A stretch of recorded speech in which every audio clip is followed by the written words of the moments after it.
আমাদের মাথার ওপর দিয়ে যখন পাখিদের ঝাঁক উড়ে যায়, বিশেষ করে শরৎ বা বসন্তকালে, তখন এক অসাধারণ দৃশ্য চোখে পড়ে। দিগন্ত জুড়ে তারা উড়ে চলে এক সুবিন্যস্ত ভি আকৃতিতে। কখনো কি ভেবে দেখেছেন কেন তারা এমন নিখুঁত বিন্যাস বজায় রাখে? এটা কি কেবলই সৌন্দর্যের জন্য, নাকি এর পেছনে লুকিয়ে আছে প্রকৃতির এক গভীর রহস্য? আজ আমরা উন্মোচন করব এই ভি আকৃতির উড়ানের পেছনের বিজ্ঞান, যা পাখিদের টিকে থাকার এক অবিশ্বাস্য কৌশল। পাখিদের ভি আকৃতির উড়ানের প্রধান কারণ হল শক্তি বাঁচানো। শুনতে অবাক লাগতে পারে, কিন্তু প্রতিটি পাখি আসলে তার পাশের পাখিকে উড়তে সাহায্য করে। যখন একটি পাখির ডানা ঝাপটায়, তখন ডানার ডগা থেকে এক ধরনের ঘূর্ণি বা আপোয়াস তৈরি হয়। এটা অনেকটা বাতাসের একটা ছোট ঢেউয়ের মতো, যা উপরের দিকে উঠে আসে। এই ঢেউ বা ঊর্ধ্বমুখী বাতাসটা ঠিক পরের পাখির ডানার নিচে গিয়ে ধাক্কা দেয়। এর ফলে পেছনের পাখিটি এই ঊর্ধ্বমুখী বাতাসকে কাজে লাগিয়ে উঠতে পারে অনেক কম পরিশ্রমে। সে যেন সামনের পাখির তৈরি করা একটা অদৃশ্য সহজ পথ ধরে এগিয়ে যায়। বিজ্ঞানীরা গবেষণা করে দেখেছেন যে এই ভি আকৃতিতে উড়লে প্রতিটি পাখি প্রায় 11 থেকে 14% কম শক্তি খরচ করে। পরিযায়ী পাখিদের কথা ভাবুন, যারা হাজার হাজার কিলোমিটার পথ পাড়ি দেয়, তাদের জন্য এই সামান্য শক্তি সঞ্চয়ই গন্তব্যে পৌঁছানোর মূল চাবিকাঠি। যদি তারা এলোমেলোভাবে উড়ত, তাহলে তাদের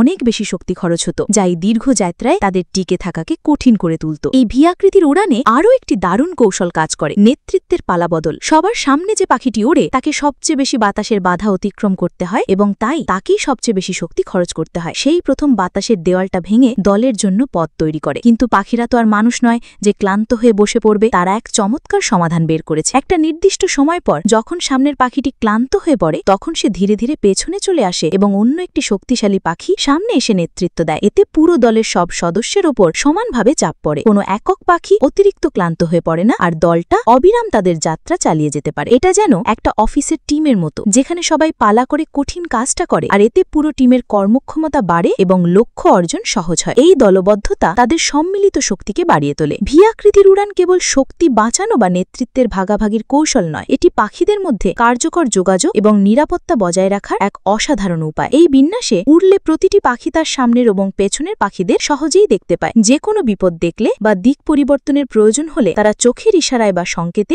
দ্রুত একে অপরকে জানাতে পারে। বিশৃঙ্খলভাবে উড়লে যেখানেই যোগাযোগ কঠিন হয়ে যেত, সেখানে ভি আকৃতি তাদের দলবদ্ধভাবে উড়তে এবং একই সাথে দিক পরিবর্তন করতে সহায়তা করে। এমনকি এই বিন্যাসে তারা একে অপরের ডাকও সহজে শুনতে পায়। ভি আকৃতিতে উড়লে পাখিরা বায়ুচাপের পরিবর্তন খুব সহজে বুঝতে পারে। যদি হঠাৎ আবহাওয়ার পরিবর্তন হয়, যেমন ঝড় বা তীব্র বাতাস আসে, সামনের পাখিটা সবার আগে সেটা টের পায় এবং পুরো দলকে সতর্ক করতে পারে। এটা তাদের নিরাপত্তার জন্য খুবই গুরুত্বপূর্ণ, বিশেষ করে যখন তারা প্রতিকূল আবহাওয়ার মধ্য দিয়ে যায়। এই বিন্যাস তাদের দিক নির্দেশনা বা নেভিগেশন এবং পথ হারানোর ঝুঁকি কমাতেও সাহায্য করে, কারণ সবাই একসাথে একই দিকে চলে। পরের বার যখন আকাশে কোনো পাখি ঝাঁককে ভি আকৃতিতে উঠতে দেখবেন, তখন মনে রাখবেন, এটা শুধু এক সুন্দর দৃশ্য নয়, এটা প্রকৃতির এক অসাধারণ বুদ্ধিমত্তা, যেখানে প্রতিটি পাখি তাদের সম্মিলিত শক্তিকে কাজে লাগিয়ে একটি বৃহত্তর লক্ষ্য অর্জন করছে। শক্তি সঞ্চয়, নেতৃত্বের ভাগাভাগি এবং কার্যকর যোগাযোগ, এই তিনটি স্তম্ভের উপর ভিত্তি করে পাখিরা তাদের ভি আকৃতির উড়ানকে করে তুলেছে প্রকৃতির এক সফলতম কৌশল। আমাদের শেখায় দলবদ্ধতা, সহনশীলতা এবং প্রকৃতির প্রতিটি ক্ষুদ্র জিনিসের পেছনে গভীর বিজ্ঞানকে সম্মান করা।